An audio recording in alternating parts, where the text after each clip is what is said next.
Unified 911, anong matutulong namin sa'yo? Anya ti may tulong mi ken kapo. Anong may tatabang ko sa Unsay imo? akong ikatabang nimo? Ngini makadabang na misel ka no.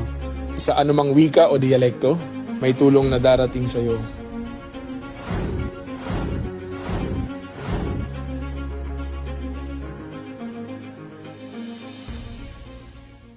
Lilingkod sa bawat Pilipino at magbibigay ng tamang impormasyon para sa tahimik at maayos na Pilipinas. Police News Network, alagad ng batas, tagapagtaguyod ng balitang pulis, sandigan ng mamamayan, patnubay ng katotohanan. La Campo Crame, maghahatid ng pinakahuling kaganapan at nagbabagang balita. Ito ang PNN Police News Network. At ngayon, ang inyong mga tagapagbalita. Magandang araw, bagong Pilipinas. Ako ang inyong alagad ng batas, tagataguyod ng Balitang Pulis. Patrolwoman Resali Umalay, maghahatid sa inyo ng tamang balita, kwento ng pulis at serbisyo para sa mamamayan. At ito ang PNP News Online, ang pangunahing balita ng Police News Network, alagad ng batas, tagataguyod ng Balitang Pulis.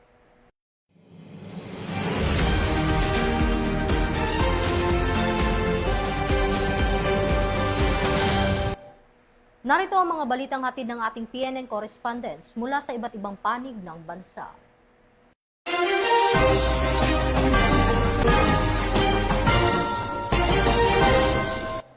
Isang kahangahangang halimbawa ng malasakit at tunay na serbisyo publiko ang ipinamalas ng pulis sa Catanduanes matapos personal na kargahin at ihatid sa tahanan ang isang matandang stroke survivor na nahihirapang makauwi.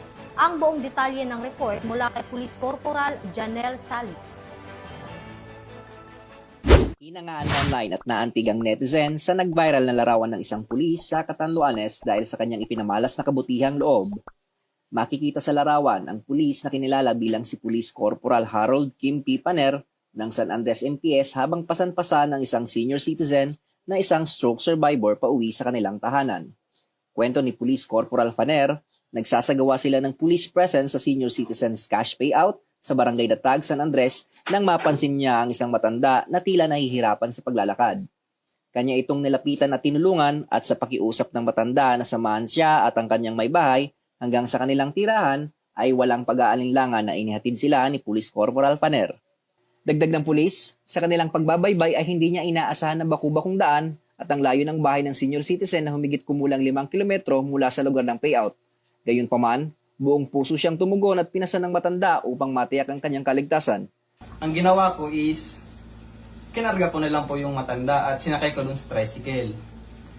Tapos nung nasakay ko na si tatay sa tricycle, sabi sa akin nung asawa niyang babae, Sir, baka pwedeng ituloy nyo na lang kami o idiretso dun sa bahay namin. So sabi ko naman kay nanay, walang problema. Naglakad kami ng mahaba-haba. Hindi ko na iniisip yung init. Sabi ni tatay, panay ang pasalamat niya sa mga kapulisan. Ang karanasang ito ay nagpapaalala sa akin na ang pagiging pulis ay hindi lamang sa pagpapatupad ng batas. Higit sa lahat, ito ay tungkol sa malasakit, pag-unawa at paglilingkod ng taos-puso sa kapwa. Lubos ang pasasalamat ng matanda sa naging aksyon ng pulis dahil tiniyak nitong makauwi sila ng ligtas at may kagaanan sa kanilang pag-uwi. Nagpasalamat din siya sa pagbisita ng Pulis San Andres ika-24 ng Hunyo, bit-bit ang mga grocery packs na mula sa concerned citizen na nagpaabot ng tulong. Ang masasabi ko sa kanya, wala na siyang kasing katulad na nagbigay ng tulong sa akin na hindi ko inaakalang darating sa ganitong oras, hindi ko siya makakalimutan. Kung makikita ko lang siya, yayakapin ko siya, hahalikan ko pa. Dahil katuwa ko sa pagbigay niya ng ganito, hindi ko inaasahan. Sagpod sa inyo, maraming salamat sa inyo. Nagpaabot din ng pagkilala at paghanga ang pamunuan ng CAT-PPO sa pamumuno ni Police Colonel Virgilio Arbuena na anya patunay na hindi lamang tagapagtanggol ng kapayapaan at seguridad ang kapulisan, pagkustagahatid din ng tunay na serbisyo at higit na pagkalinga sa bawat mamamayan, lalo na sa mga vulnerable sector. Mula dito sa Catanduanes Police Provincial Office, ako po si Police Corporal Janel Sales, nag-uulat para sa Police News Network. Bagong PNP para sa bagong Pilipinas, serbisyong mabilis, tapat at nararamdaman. Maraming salamat, Police Corporal Sales.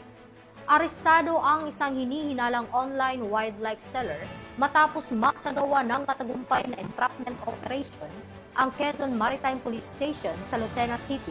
Ibabalita yan ni Patrolwoman Jamaica Belena.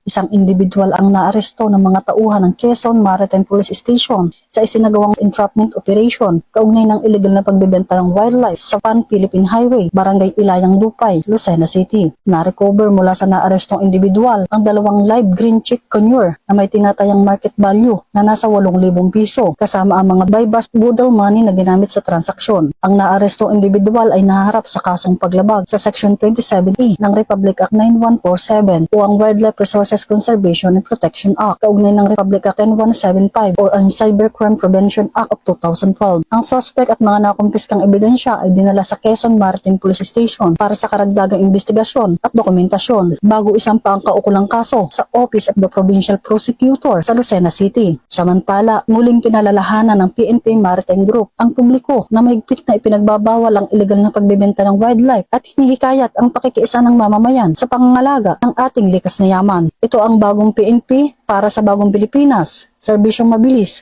tapat at nararamdaman. Ako ang inyong PNN correspondent, Patrolwoman Jamaica Belena, nagbabalita para sa Police News Network, alagad ng batas, tagataguyod ng balitang pulis. Maraming salamat, Patrolwoman Belena. Mabilis na rumisponde ang mga pulis sa Bontoc Mountain Province sa isang road crash incident upang agad na matulungan ang mga sangkot at matiyak ang kaligtasan ng mga motorista at iba pang dumaraan sa lugar. Yan ang ibabalita ni Patrolwoman Lizelle Digman. Bilang bahagi ng patuloy na mandato ng Philippine National Police na pangalagaan ang kaligtasan ng publiko, isang road crash incident ang agarang nirespondehan ng mga kapulisan sa Bontoc Mountain Province kamakailan lang. Ayon sa ulat, nakatanggap ng tawag ang hotline ng Bontoc Municipal Police Station mula sa isang concerned citizen hinggil sa naturang insidente. Agad namang rumesponde ang mga tauhan ng Bontoc MPS sa pangunguna ni Police Major Robert B. Sagandoy, Chief of Police, katuwang ang 2nd Mountain Province Provincial Mobile Force Company at iba pang mga voluntaryo. Pagdating sa lugar, natagpuan ng mga rumespondeng tauhan ng isa sa mga biktima na nakahiga sa gilid ng kalsada at may mga nakikitang sugat. Kaagad na isinagawa ang paunang lunas sa biktima bago ito ligtas na isinugod sa Bontoc General Hospital para sa karagdagang medical na atensyon. Samantala sa kabutihang palad, ligtas naman at walang malubhang pinsalang natamo ang iba pang mga sangkot na motorista. Muling pinaaalalahanan ng Bontoc Municipal Police Station ang publiko na maging maingat at mapanuri habang nagmamaneho upang maiwasan ang mga aksidente sa kalsada. Patuloy namang naninindigan ang kapulisan sa pagbibigay ng mabilis na responde at dekalidad na serbisyo para sa kaligtasan at kapakanan ng bawat mamamayan. Mula dito sa rehiyon ng Cordillera, ako ang inyong PNN correspondent, Patrolwoman Lizelle Digman, alagad ng batas, tagataguyod ng balitang pulis. Maraming salamat, Patrolwoman Digman. 8 individual ang naaresto sa anti-illegal drug operation ng mga operatiba ng Baguio City Police Office bilang bahagi ng pinaiting na kampanya laban sa ipinagbabawal na droga. Ibabalita yan ni Patrolwoman Jade Agustin.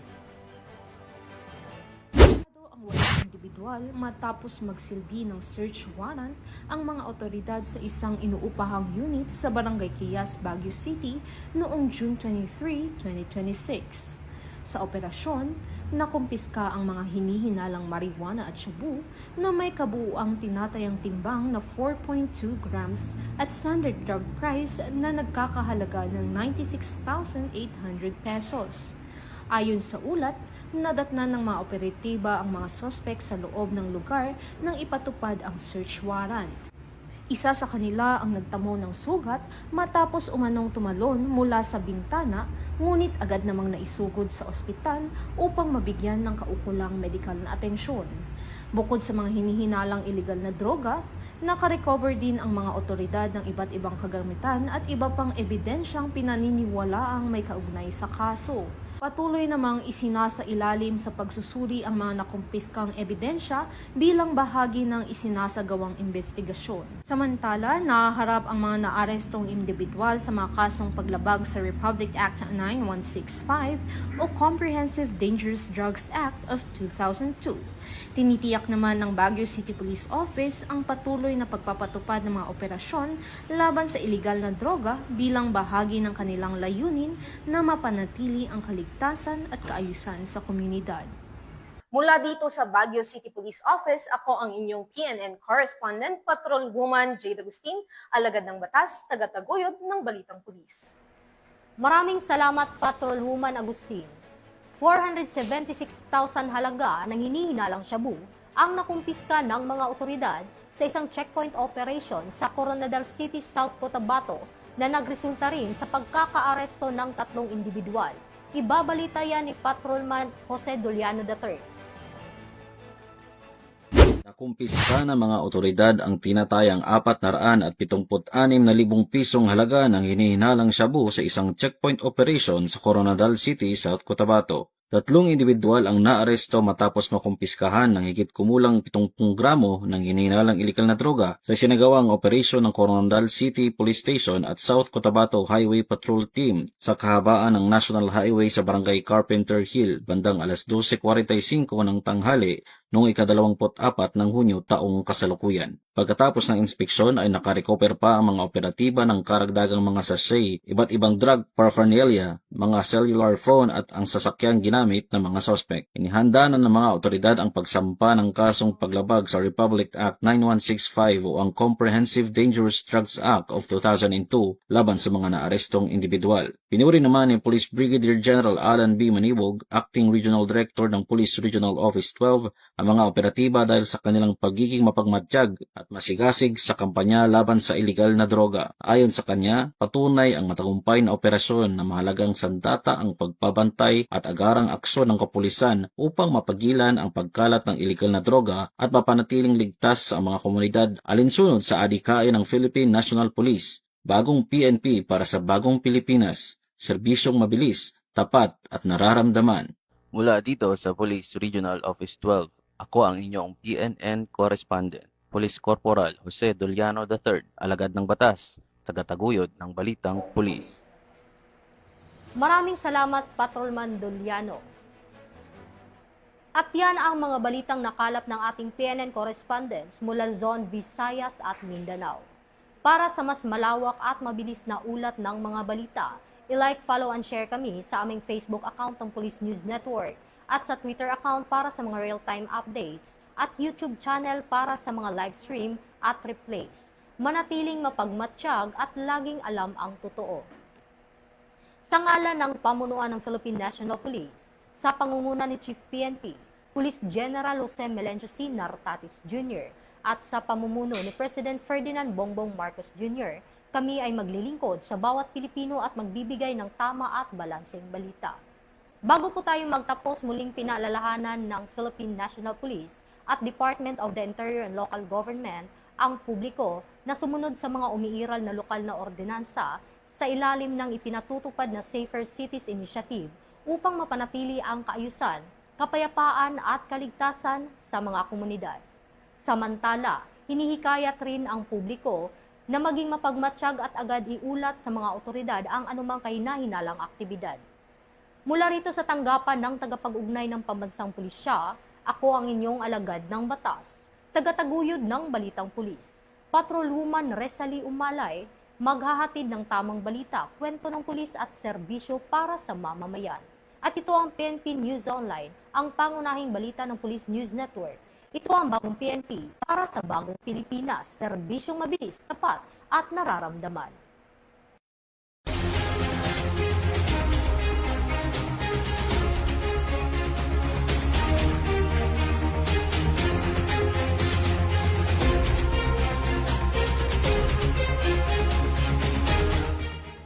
Police News Network, alagad ng batas, tagapagtaguyod ng Balitang Pulis.